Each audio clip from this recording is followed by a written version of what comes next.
तो नमस्कार दोस्तों, स्वागत है आपका शिक्षा क्लासेस में। कल हमने बात की थी वैल्यूज़ पे कि आखिर वैल्यूज़ क्या हैं, उनके करैक्टरिस्टिक्स।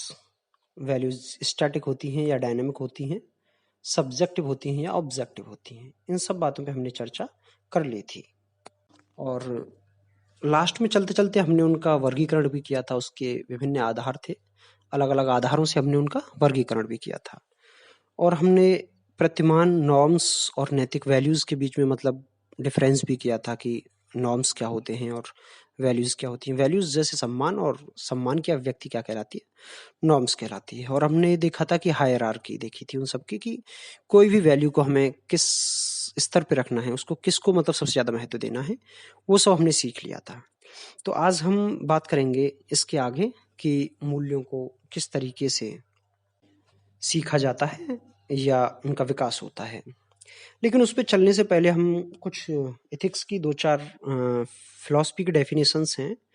डेफिनेशंस क्या मतलब कुछ विचार हैं अच्छे विचारकों के, और उनको जान लेते हैं सबसे पहले हम।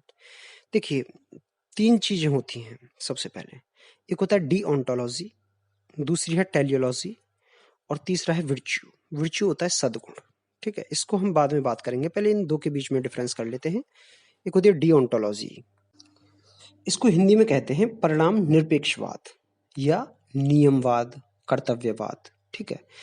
जैसे गीता का एक वो है, कर्म की फल की इच्छा ना कर, कर्म करता चल, कर्म करता जा, फल की इच्छा ना कर। ठीक है? मतलब परिणाम निरपेक्ष, मतलब हमें परिणाम से कुछ नहीं लेना है, बस हमें कर्म करते चलना है। ये होती है डीओंटोलॉजी। ठीक है? दूसरी होती है टेलियोलॉजी। इसमें क्या है, ये होता है प्रमाण सापेक्षवाद, ये होता है परिणाम सापेक्षवाद। इसको परिणामवाद भी कहते हैं। इनका मतलब है कि रास्ता चाहे कोई भी हो, हमें अपने अंतिम उद्देश्य जो हमें प्राप्त करना है उस तक पहुंचना है। रास्ता कोई भी हो, ये रास्ता की कोई बात नहीं करते कि किस रास्ते पे चल के हमें कहाँ पहुंचना है। ये कृत्य का फैसला, कृत्य कैसा है या कोई भी एक्ट कैसा है, वो सही है या गलत है, इसका फैसला वो किस आधार पर करते हैं कि उसके द्वारा क्या प्राप्त किया गया लास्ट में। ठीक है? ये विचार है पैट्रिक नोबल स्मिथ का। ठीक है?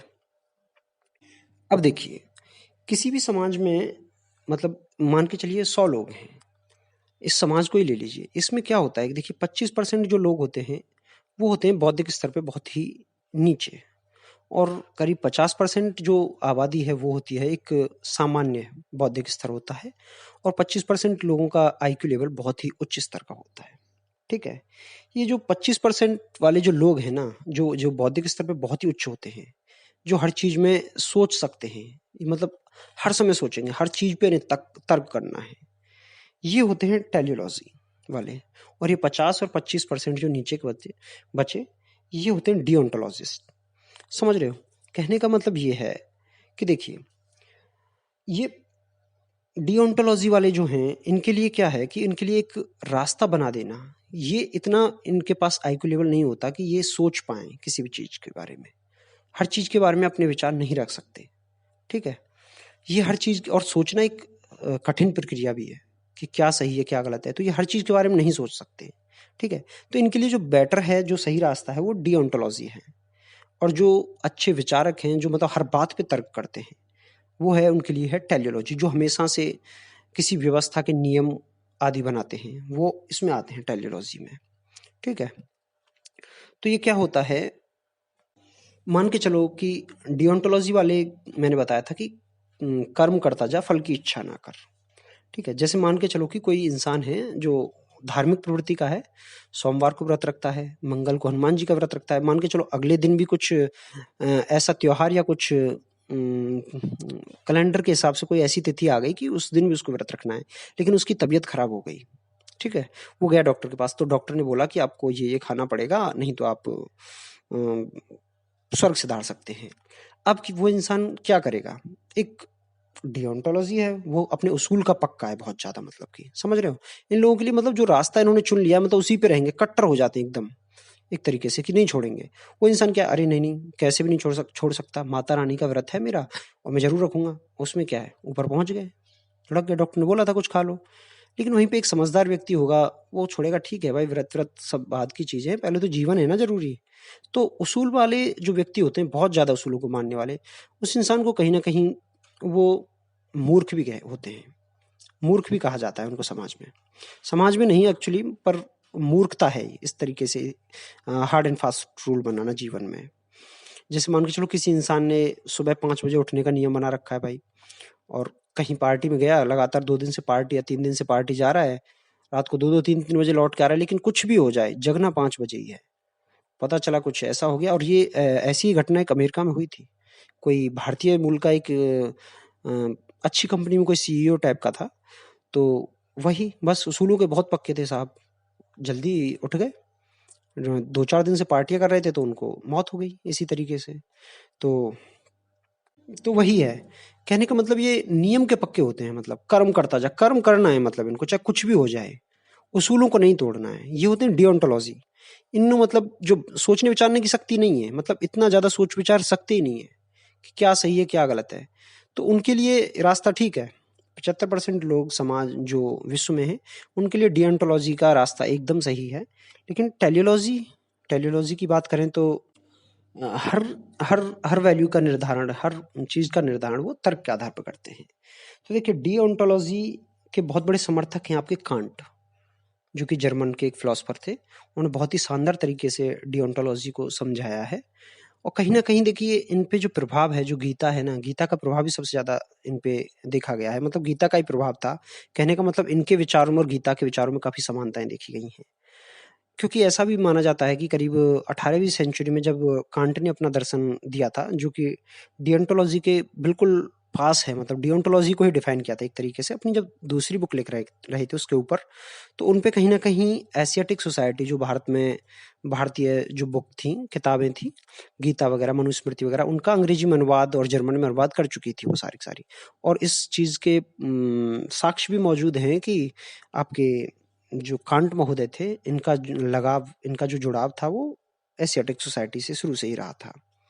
ठीक है, तो इन दोनों के बीच में कहीं ना कहीं या तो कांट पे गीता का प्रभाव है या वहीं से लिखा हुआ है उन्होंने जो भी है। एक दूसरे विचारक थे आपके पैट्रिक नोबल स्मिथ। इनके विचारों में काफी अंतर है। ये मानते हैं कि टेलियोलॉजी बहुत ही बेस्ट है। ठीक है, ये इसके लिए एक सिचुएशन भी देते हैं। इन्होंने एक ऐसे भी लिखा था, और वो मतलब उन्होंने लिखा था थोड़ा पर्सनल जीवन के बारे में है। उसमें उन्होंने लिखा कि मान के चलो, देखिए इन्होंने किस तरीके से झुटलाया था कि डिओन्टोलॉजी और टेलियोलॉजी के बीच में टेलियोलॉजी को सही साबित करने की कोशिश की थी। इन्होंने कहा देखिए, कोई पति पत्नी है, एक छत के नीचे रहते हैं और एक दूसरे का बहुत ख्याल रखते हैं, लेकिन कुछ ऐसी परिस्थितियां हैं, कुछ ऐसी सिचुएशन है कि उन दोनों के बीच में कुछ फिजिकल रिलेशनशिप नहीं है। मान के चलो पत्नी को कुछ ऐसा बीमारी है या कुछ नहीं हो सकता है, मतलब इस तरह की बात है, लेकिन वो एक दूसरे से प्यार बहुत करते हैं, ख्याल बहुत रखते हैं। अब एक बार क्या होता है, पति कहीं पे जाता है, बाहर जाता है, और उसको किसी दूसरी लेडी के साथ अफेयर हो जाता है। अब देखिए, अब क्या होगा, अब वो घर पे आता है, उसकी पत्नी को ये बात पता लगती है। अब दो रिएक्शन होंगे। एक तो होगा कि अब उसके हाथ नहीं, सबसे पहले देखिए हस्बैंड है, उसके हाथ में है सबसे पहले कि या तो वो अ, उसके साथ फिजिकल रिलेशनशिप बनाए, और वहां पे गया है जहां अपनी पत्नी से दूर, फिजिकल रिलेशन बनाने के बाद दोबारा से अपनी पत्नी के पास आए और चुपचाप रहे, कुछ ना बताए, बस शांति से रहे। दूसरा हो सकता है कि वो उसके साथ फिजिकल रिलेशनशिप ना बनाए, लेकिन उसको वहां पे उसके साथ लगाव हो जाए, प्यार हो जाए, वो उसकी चिट्ठियां लिख के डेली या फोन से या उस तरीके से उसकी डेली खबर ले। ठीक है, तो इसमें पत्नी के सामने अगर दोनों ही सिचुएशन रखी जाएं तो इसमें से पत्नी के लिए सहनशील कौन सी होगी, बताइए। तो कहीं ना कहीं देखिए, इसमें जो पत्नी है वो आपकी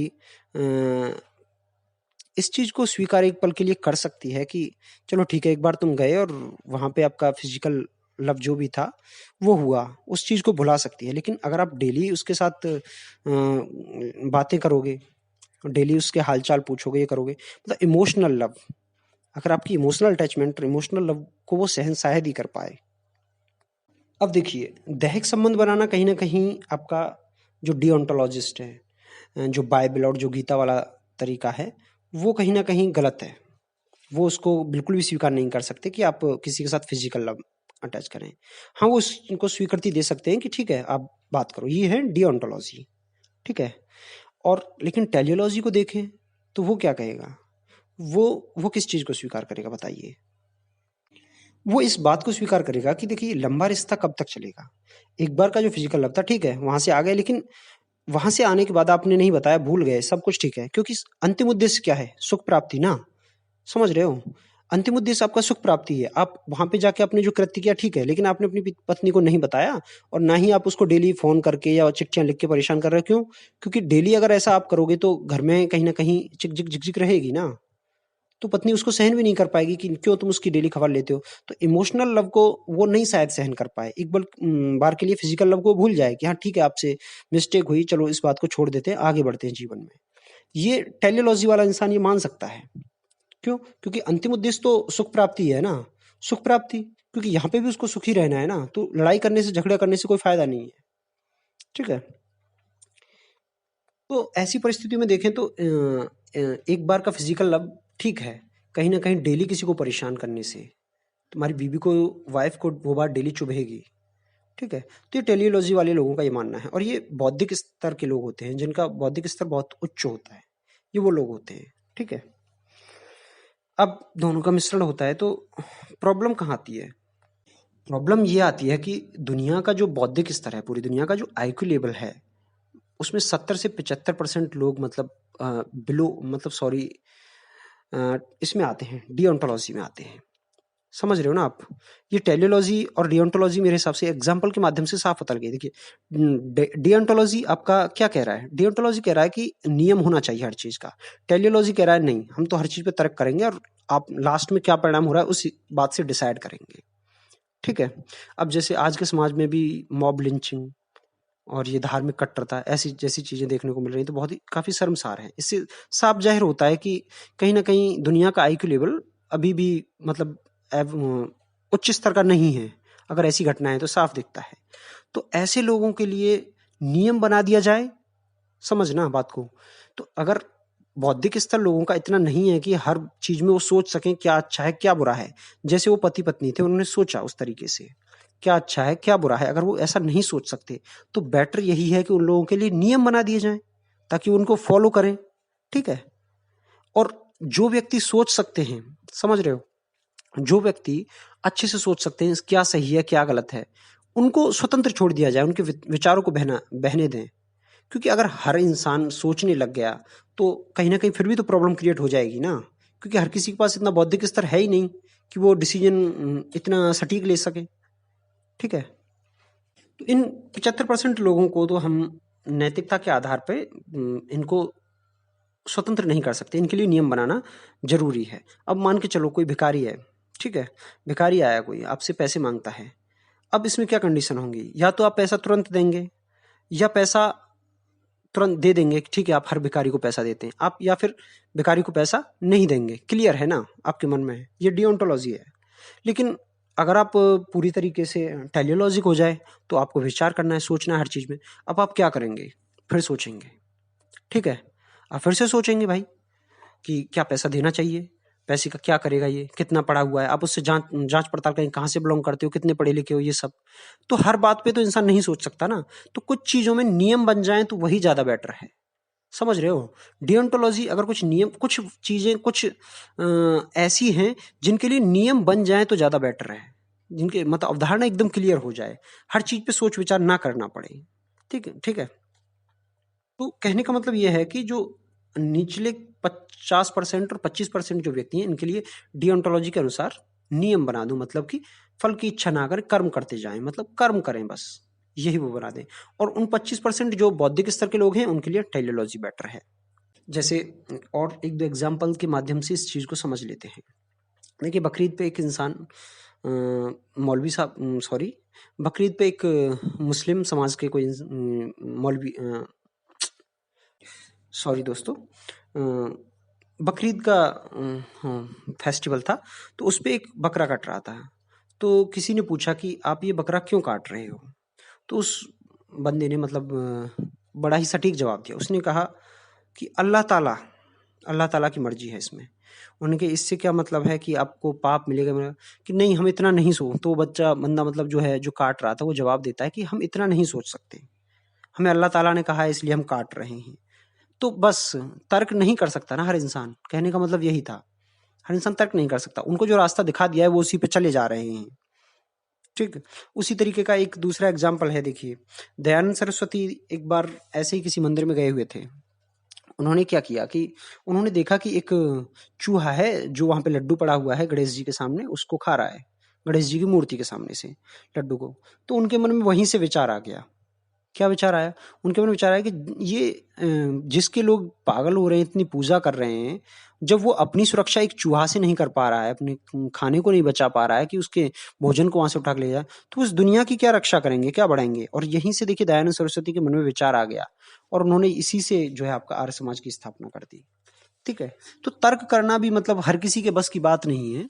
तो जिस तरीके से वो व्यक्ति जो बकरीद पे बकरा काट रहा है, उसके लिए एक नियम है, उसको पता है कि अल्लाह ताला ने कह दिया मैं सोच नहीं सकता, बस उन्हीं नियमों को माने जा रहे हैं। तो समाज के लिए बेटर है डिओन्टोलॉजी।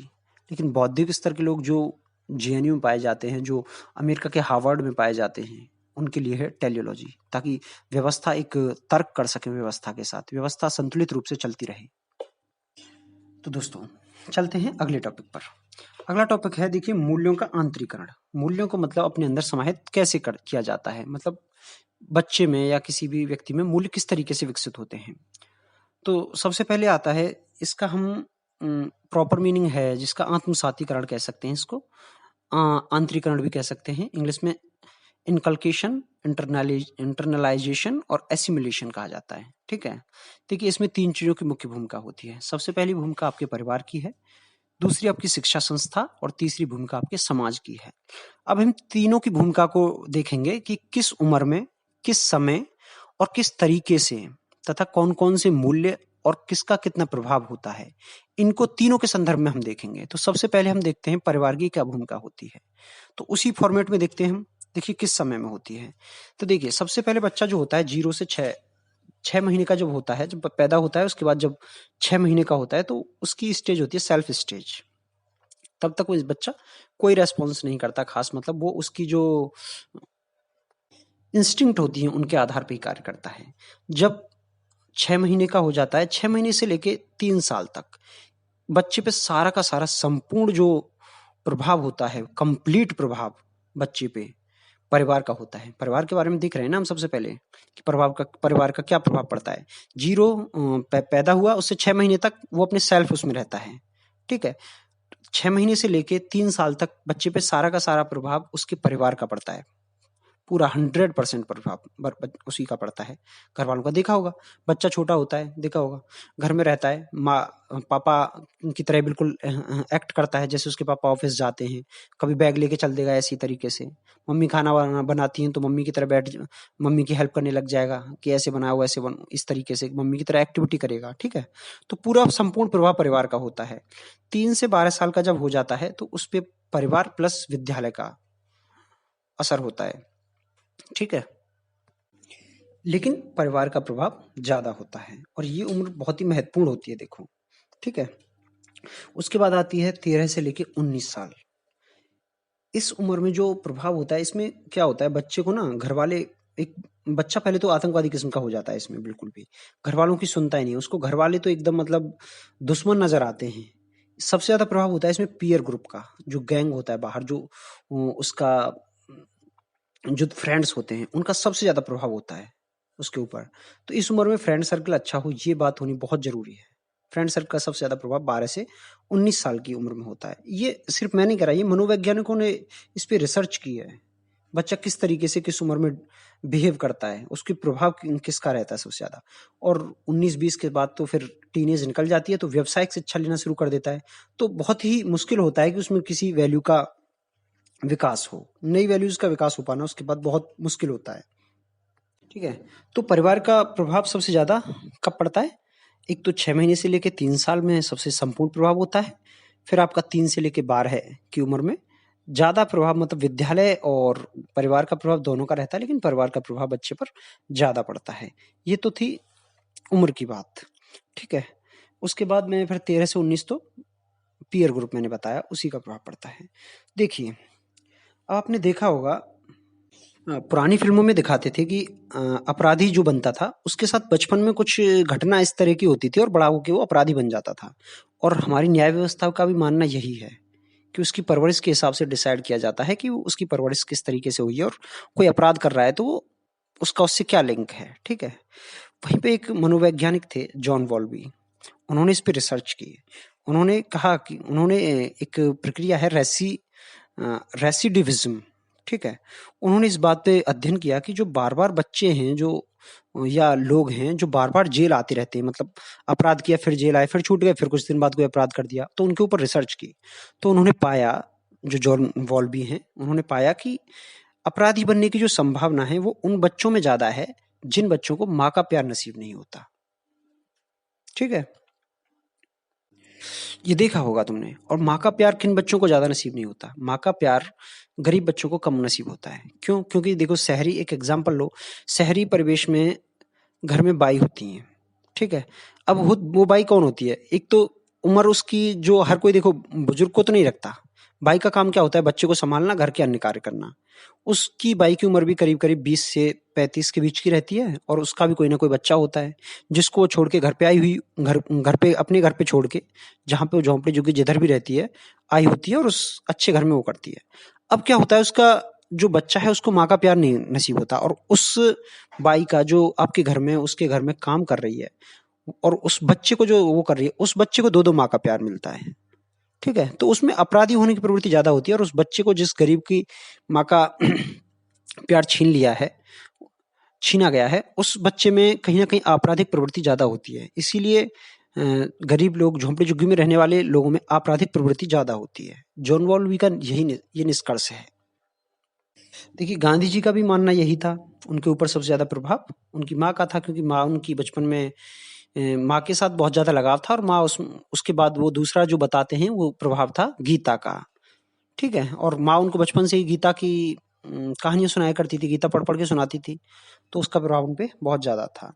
अब देखिए, दूसरी बात आती है कि परिवार, सबसे पहले हमने एज देख ली, किस उम्र में सबसे ज़्यादा प्रभाव पड़ता है बच्चे पर परिवार का, तो वो होती है पहली 6 महीने से लेके 3 साल और दूसरी आपका 3 से लेके 12। 12 इसमें दोनों का प्रभाव रहता है, लेकिन परिवार का प्रभाव ज़्यादा पड़ता है।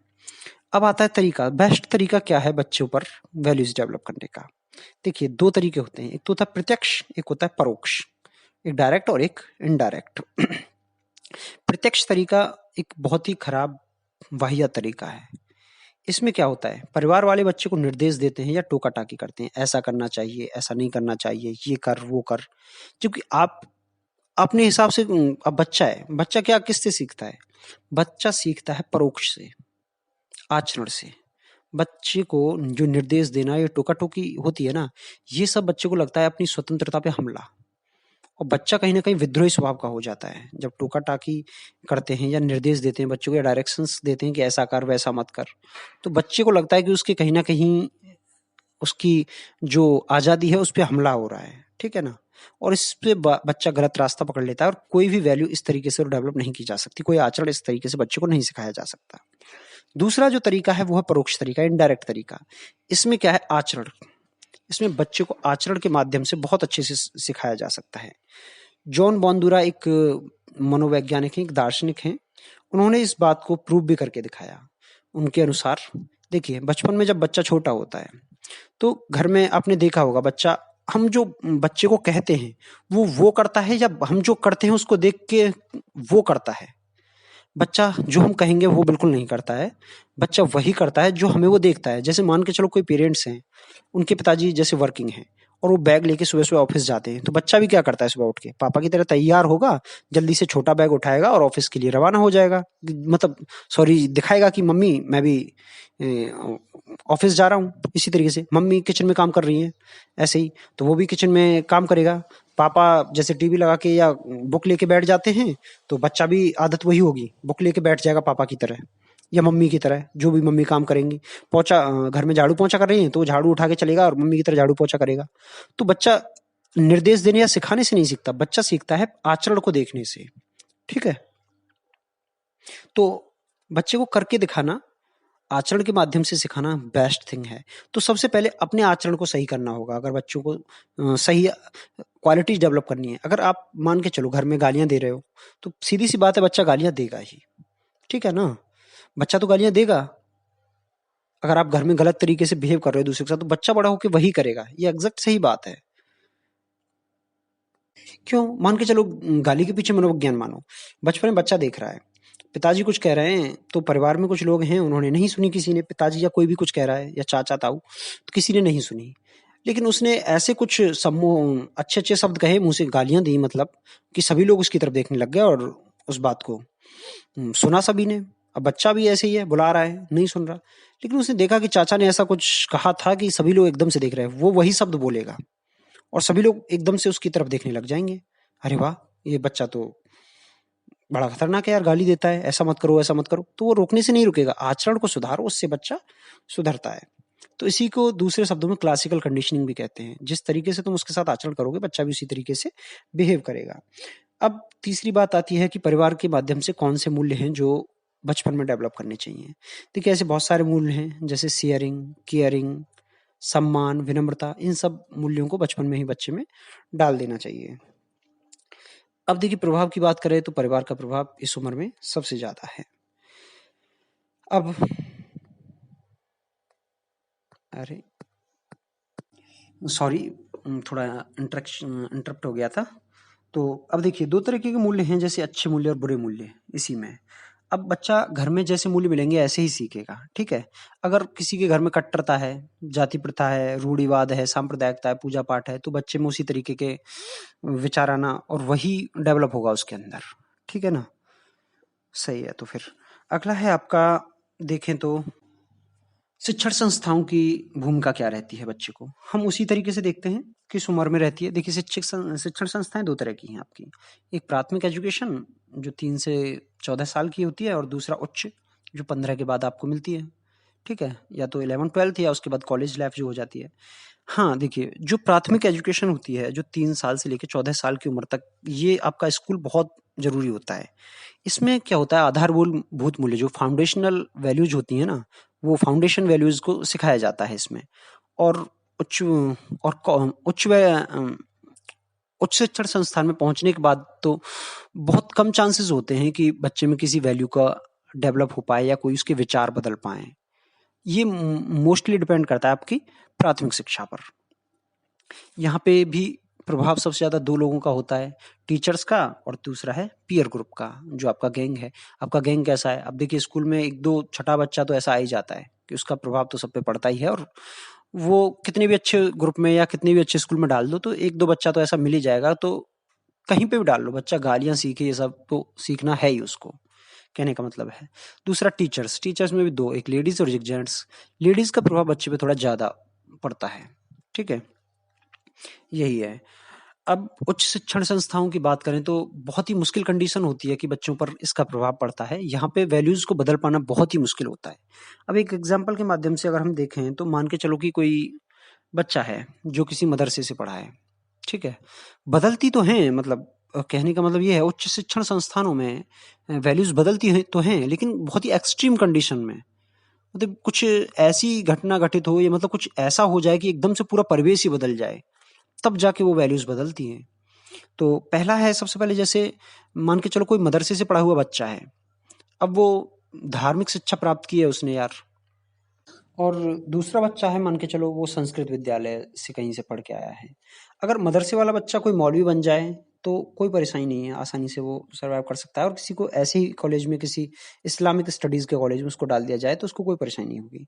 वहीं संस्कृत से जो विद्या भारती के स्कूल हैं उनसे पढ़ा हुआ बच्चा अगर बीएचयू चला जाता है, ठीक है? और अन्य कोई धार्मिक शिक्षण संस्थान है उसमें चला जाता है तो उसको इतनी ज़्यादा परेशानी नहीं आएगी। लेकिन परेशानी तब पैदा हो जाती है जब मदरसे से पढ़ा हुआ बच्चा और सरस्वती विद्या मंदिर, शिशु मंदिर से पढ़ा हुआ बच्चा दोनों ही अगर जेएनयू में डाल दिया जाए। अब क्या है? देखिए शुरू-शुरू में उसको सर्वाइव कर पाना वहाँ पे बहुत ही मुश्किल हो जाएगा। वो रह नहीं पाएगा वहाँ पे, क्यों? क्योंकि उसके विचार थोड़े धार्मिक हैं, दोनों ही लोग अपने-अपने स्तर पे धार्मिक विचार हैं, जबकि वहाँ पे वो एक तरीके से बहुत ही सेकुलर माहौल मिलेगा उनको। हर चीज़ के पीछे तर्क लगाना होगा, ऐसे ही हर किसी की बात को नहीं मान लेना पड़ेगा। लेकिन हाँ, परिवेश बदल गया, वहाँ पे जितने भी लोग दिखेंगे सब ऐसे ही दिखेंगे, टीचर भी बिल्कुल वही बात बताएँगे। अब क्या है, उनके मन में क्लैश होगा, उन्हें लगेगा नहीं, मेरे विचार जो हैं वही उत्तम हैं, मैं अपने पुराने टीचर से सीख के आया हूँ, सोसाइटी से सीख के आया हूँ। लेकिन उन विचारों को रखने के लिए उनके पास तर्क नहीं होंगे, और तर्क नहीं होंगे तो बच्चा बड़ा हो रहा है कहीं न कहीं, तो जिन चीज़ों के पीछे तर्क नहीं होगा उस चीज़ को छोड़ देगा, और जिन चीज़ें तार्किक होंगी उन्हीं चीज़ों को अपने अंदर समाहित करेगा। ठीक है? तो जैसे माहौल बदलता है पूरी तरीके से, परिस्थितियाँ अगर कोई सिचुएशन ही पूरी तरीके से बदल दी जाए, तो बच्चे में नए वैल्यूज़ का विकास हो सकता है। सामान्य परिस्थितियों में तो बिल्कुल नहीं हो सकता। अब तीसरा आता है आपका समाज का। देखिए, समाज का प्रभाव जो पड़ता है वो पूरे जीवन भर बच्चे पे प्रभाव पड़ता है, और किस समाज में वो रहता है ये बात इस पे बहुत निर्भर करेगी कि उसका स्वभाव कैसा होगा। इसमें होता है, सबसे पहला है आपका किस रूप में पड़ेगा, सामाजिक समूह के रूप में पड़ेगा। खानदान, उसका मोहल्ला, उसके बाजार, टीवी, इन सब का सभी का बराबर प्रभाव पड़ेगा बच्चे के ऊपर। अब दूसरे जो कारक हैं कि बच्चा है, या तो वो मतलब सुबह सीधा स्कूल जाता है, स्कूल से घर आता है, उसके बाद ट्यूशन भेज देती हैं, उसके बाद मम्मी उसको पढ़ाती हैं, मतलब बाहर नहीं निकल पाता, मतलब इंटरेक्शन ज़्यादा नहीं हो पाता। एक बच्चा है जिसका इंटरेक्शन खूब होता है, स्कूल के बाद खेलना दोस्तों के बीच में, तो ये चीज़ इस पे भी डिपेंड करेगी कि उसका संपर्क कितना हो पाता है, उसका इंटरेक्शन कितना हो पाता है।